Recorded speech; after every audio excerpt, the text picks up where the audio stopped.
आज की क्लास में हम बात करेंगे फ्लिप फ्लॉप और लैच के बीच में डिफरेंस के बारे में।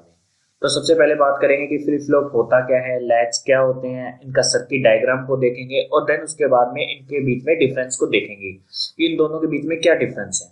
तो सबसे पहले अगर बात करें कि फ्लिप फ्लॉप क्या होता है, flip flop is a sequential circuit. जैसे कि मैं पहले वाली वीडियोस में भी बात कर चुका हूँ कि फ्लिप फ्लॉप क्या है, एक सीक्वेंशियल सर्किट है जो कि क्या करता है, वन बिट ऑफ डेटा को स्टोर करने का काम करता है। अब बात आती है कि भाई सीक्वेंशियल सर्किट क्या होते हैं।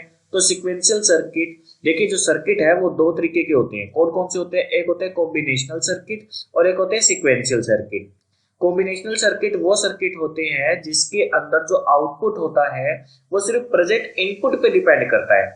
लेकिन सीक्वेंशियल सर्किट वो सर्किट होते हैं जिसके अंदर जो आउटपुट होता है वो प्रेजेंट इनपुट के साथ साथ में प्रीवियस आउटपुट पर या पास्ट आउटपुट पे भी डिपेंड करते हैं। तो फ्लिप फ्लॉप क्या है, एक सीक्वेंशियल सर्किट है जो कि क्या करता है, one bit of data store करने का काम करता है। Flip flop contain a memory element to store the past output.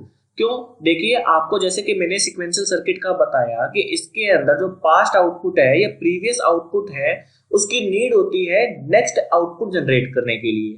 तो भाई पास्ट आउटपुट को स्टोर करने के लिए फ्लिप फ्लॉप के अंदर क्या होता है, एक मेमोरी एलिमेंट का इस्तेमाल भी किया जाता है जो कि आपके आउटपुट को, जो प्रीवियस आउटपुट को क्या करके रखता है, स्टोर करवा के रखता है। तो ये था फ्लिप फ्लॉप के बारे में एक बेसिक सी डिटेल। आगे बात करते हैं कि लैच क्या होता है। तो लैच भी देखिए एक इलेक्ट्रॉनिक सर्किट है, सीक्वेंशियल सर्किट भी बोल सकते हैं, ये भी एक सीक्वेंशियल सर्किट है।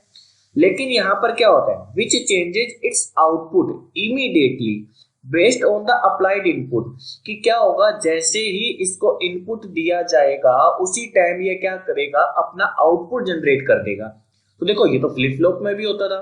तो फर्क क्या हुआ, अगर थोड़े से अभी हम डिफरेंस की बात करें तो इसमें फर्क ये होता है कि भाई फ्लिप फ्लॉप जो होता है उसके अंदर क्या होता है, क्लॉक पल्स अप्लाई की जाती है कि जब क्लॉक पल्स दी जाएगी प्लस आपको इनपुट दिया जाएगा उसके बाद में ही वो आउटपुट जनरेट करता है।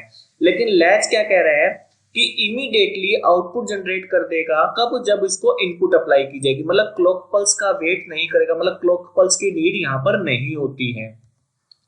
तो भाई लैच के अगर क्लासिफिकेशन करें तो भाई जैसे जैसे फ्लिप फ्लॉप की क्लासिफिकेशन है वैसे वैसे ही लैच का क्लासिफिकेशन है। जैसे कि एसआर एसआर फ्लिप फ्लॉप होता है तो एसआर लैच भी हो गया। देखो, एसआर लैच और गेटेड एसआर लैच में क्या डिफरेंस है कि एसआर लैच के अंदर कोई इनेबल का एज ए इनपुट नहीं होता। यहाँ पर हम एक एक्स्ट्रा इनपुट ऐड कर देते हैं इनेबल नाम से, कि जब वो इनेबल होगा, जब हम उसकी वैल्यू को हाई करेंगे, 1 करेंगे, तब तो वो एसआर लैच काम करेगा, अदरवाइज वो एसआर लैच काम नहीं करेगा जीरो पर या लो वोल्टेज पर। सेम एज डी लैच और गेटेड डी लैच भी आता है, जेके लैच आ गया और टी लैच आ गया। तो हमारे पास जैसे 4 फ्लिप फ्लॉप थे तो चारों फ्लिप फ्लॉप के चारों लैच आ गए, गेटेड एसआर लैच आ गया और गेटेड डी लैच भी हमें देखने को मिलता है। टोटल 6 तरीके से हम इसे क्लासिफाई कर सकते हैं, किसको? लैच को। तो ये हो गई इन दोनों के बीच की बेसिक सी डिटेल्स। आगे बात करते हैं भी लैच और फ्लिप फ्लॉप में डिफरेंस क्या होते हैं। तो सबसे पहले देखिए, एक मैं सर्किट डायग्राम के थ्रू आपको समझाता हूं। तो देखिए, ये सर्किट डायग्राम देखते हैं। सबसे पहले ये क्या लगा हुआ है, नैंड गेट लगा हुआ है। ये क्या लगा हुआ है, नैंड गेट लगा हुआ है। और इनका देखिए क्या किया हुआ है, पहले नैंड गेट का जो आउटपुट है वो दूसरे में इनपुट में दे दिया, दूसरे का आउटपुट पहले में एज ए इनपुट दे दिया। तो इस तरीके से जो ये सर्किट डिजाइन हुआ है, यहाँ पर हमारे पास में क्या है, दो आउटपुट आ रहे हैं, क्यू और क्यू बार। ये वाला जो आपके पास डायग्राम शो हो रहा है, ये जो डायग्राम है वो किसका हो गया, एसआर लैच का हो गया। किसका डायग्राम है ये? एसआर के अंदर भी लैच का डायग्राम हमारे पास देखने को मिलता है। सेम एज अगर हम एक और डायग्राम देखते हैं तो यहाँ पर यूजिंग नोर गेट है, वो नैंड गेट था। SR latch using NAND gate था, ये SR latch using NOR gate है। यहाँ पर भी दो नोर गेट लगाया हुआ है, सेम सर्किट है। पहले का आउटपुट दूसरे में इनपुट, दूसरे का आउटपुट पहले में एज ए इनपुट दे दिया हमने, और इस तरीके से हमारे पास में ये भी एसआर लैच बन गया। दो एसआर लैच के मैंने यहाँ पर आपको एग्जांपल दिए हैं। अब इसी एसआर लैच का यूज करते हुए अगर हमें एसआर फ्लिप फ्लॉप बनाना हो तो देखिए कैसे बनेगा। ये जो आपके पास में सर्किट गिवन है, ये क्या चीज का है, अभी हमने पढ़ा है, ये है हमारे पास में SR latch using the NAND gate है। नैंड गेट आपके पास में लगा हुआ है। अगर इसी के साथ में मैंने दो नैंड गेट और लगा दिए, इसी के साथ में दो नैंड गेट लगा दिया और एक क्लॉक पल्स अप्लाई कर दिए, देखो मेन डिफरेंस यही है। अगर क्लॉक पल्स अप्लाई कर दी है तो अब ये क्या बन गया, ये फ्लिप फ्लॉप का एग्जांपल बन गया। ये कौन सा फ्लिप फ्लॉप है, एसआर फ्लिप फ्लॉप बन गया है। देखो, एसआर फ्लिप फ्लॉप को आप यूजिंग नैंड गेट भी बना सकते हो और यूजिंग नॉर गेट भी बना सकते हो। अगर यहाँ पर आप नॉर गेट वाला लैच यूज करते हैं, मतलब ये वाला नीचे वाला, अगर ये वाला एज ए लैच यूज करते हो तो यहाँ पर दो नैंड गेट की जगह पर दो एंड गेट लग जाएंगे। बस थोड़ा सा सर्किट में डिफरेंस आ जाएगा कि आप क्या कीजिए, दोनों नॉर गेट को यहाँ पर यूज कर लीजिए लैच की जगह पर, और ये दो जो नैंड गेट लगाए हुए हैं यहाँ पर एंड गेट लगा देंगे, तो ये भी क्या बन जाएगा हमारे पास में एसआर फ्लिप फ्लॉप बन जाएगा। तो ये एसआर फ्लिप फ्लॉप और एसआर लैच, मैंने आपको लैच और फ्लिप फ्लॉप के बीच में डिफरेंस को समझाने के लिए एसआर का एग्जांपल लेके आपको बताया कि कैसे लैच और फ्लिप फ्लॉप में डिफरेंस होते हैं। तो क्लॉक पल्स का ही डिफरेंस है, बाकी तो लगभग सेम है आपके पास में है। आगे अब इनके बीच में डिफरेंस की बात करते हैं वन बाय वन। उससे पहले अगर एक बार और थोड़ा सा देखें तो हमारे पास में जो लैच और फ्लिप फ्लॉप में एक बेसिक सा डिफरेंस और होता है। देखो एल फॉर लैच होता है तो इसके अंदर जो होती है वो लेवल ट्रिगरिंग यूज होती है, और फ्लिप फ्लॉप जो है इसके अंदर कौन सी ट्रिगरिंग यूज होती है, एज ट्रिगरिंग यूज होती है। अब इन दोनों में डिफरेंस समझने की कोशिश करते हैं कि लेवल ट्रिगर और एज ट्रिगर क्या होते हैं। ये इसके बीच का डिफरेंस भी हो जाएगा, साथ में आपको लेवल ट्रिगर और एज ट्रिगर में डिफरेंस हो जाएगा। लेवल ट्रिगर क्या कहता है कि जब आपके जो क्लॉक पल्स की वैल्यू है या पर्टिकुलर कंट्रोल इनपुट की वैल्यू है एक पर्टिकुलर लेवल पर पहुंच जाती है। देखिए यहाँ पर क्या होता है, लेवल ट्रिगर कुछ इस तरीके से काम करेगा आपके पास में, किस तरीके से, इस तरीके से। ये आपका लेवल ट्रिगर का एग्जांपल हो जाएगा यहाँ पर। तो लेवल ट्रिगर में क्या कहता है, जब आपका कंट्रोल इनपुट है जो एक पर्टिकुलर लेवल पर पहुंच जाता है, जैसे ये एक पर्टिकुलर लेवल है इस पे पहुंच जाएगा तो ही आपका क्या होगा, काम करेगा, अदरवाइज काम नहीं करेगा। कि क्लॉक पल्स आपने अप्लाई की है, अगर आपके एक पर्टिकुलर लेवल पे पहुंच गए, क्लॉक पल्स कह दीजिए चाहे कंट्रोल यूनिट बोल दीजिए, तो काम करेगा वरना नहीं। एज ट्रिगर में क्या होगा, एज के अंदर देखिए दो एज आती है। पॉजिटिव एज मतलब अगर आपका लो टू हाई जा रहा है, अगर आपकी क्लॉक पल्स की वैल्यू लो टू हाई जा रही है तो उस केस में क्या हो जाएगा, पॉजिटिव एज ट्रिगर, जैसे कि आपको एग्जांपल दिया हुआ है लो टू हाई जाते हुए की।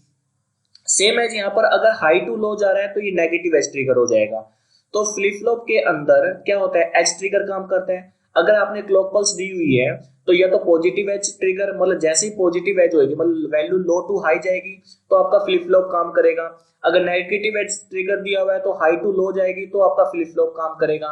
अगर बात करें लैच की, तो अगर एक पर्टिकुलर लेवल पर आपकी कंट्रोल इनपुट पहुंच जाती है, यहाँ पर मैं क्लॉक पल्स नहीं बोल रहा हूँ, कंट्रोल इनपुट बोल रहा हूँ, कि कंट्रोल इनपुट अगर आपके एक पर्टिकुलर लेवल पर पहुंच जाती है, चाहे तो हाई लेवल पे पहुंच जाए चाहे ये लो लेवल पर पहुंच जाए, किसी एक पर्टिकुलर लेवल पे पहुंच जाए, इंक्रीज या डिक्रीज की बात नहीं करें, एक पर्टिकुलर लेवल को क्रॉस कर लेगी तो उस टाइम पे क्या होगा, आपका जो लैच होगा वो काम करेगा, अदरवाइज वो लैच काम नहीं करेगा।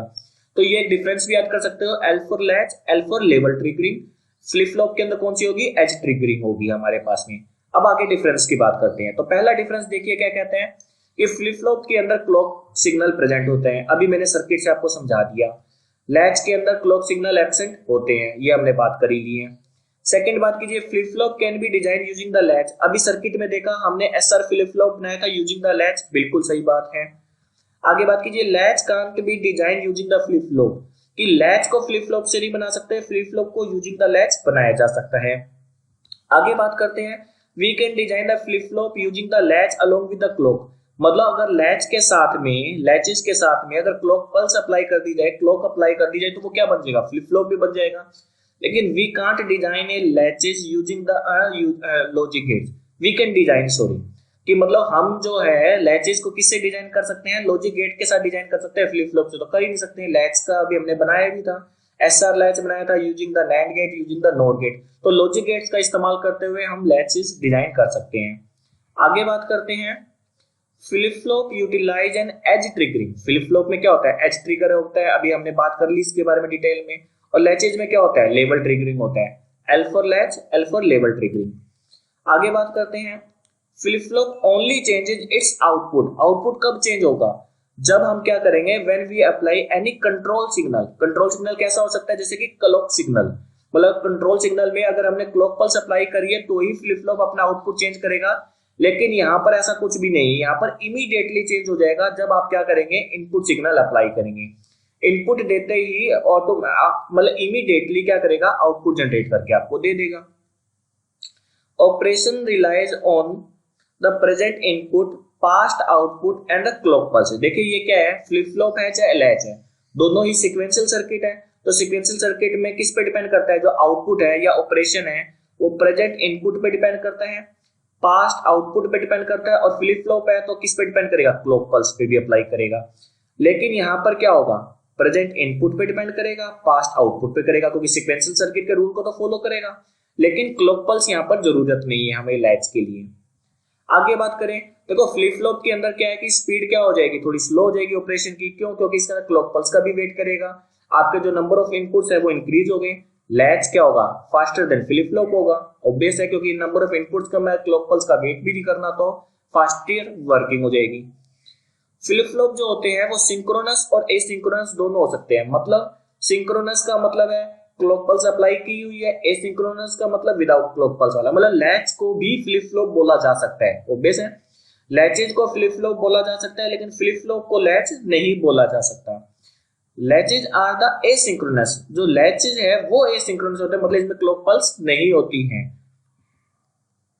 मोर पावर कंजप्शन, ऑब्वियस है कि यहाँ पर क्लॉक पल्स यूज हो रही है, पावर कंजप्शन भी ज्यादा रहेगा, यहाँ पर पावर कंजप्शन क्या रहता है, कम रहता है। तो ये था हमारा बेसिक सा डिफरेंस फ्लिप फ्लॉप और लैच के बीच में। इनकी हमने थ्योरी को समझा और इनके सर्किट डायग्राम को देखा। आई होप आपको अच्छे से फ्लिप फ्लॉप और लैच के बारे में क्लियर हो गया होगा। फिर भी कोई डाउट हो तो मुझे कमेंट सेक्शन में बताएं। आज की क्लास के लिए इतना ही, थैंक यू।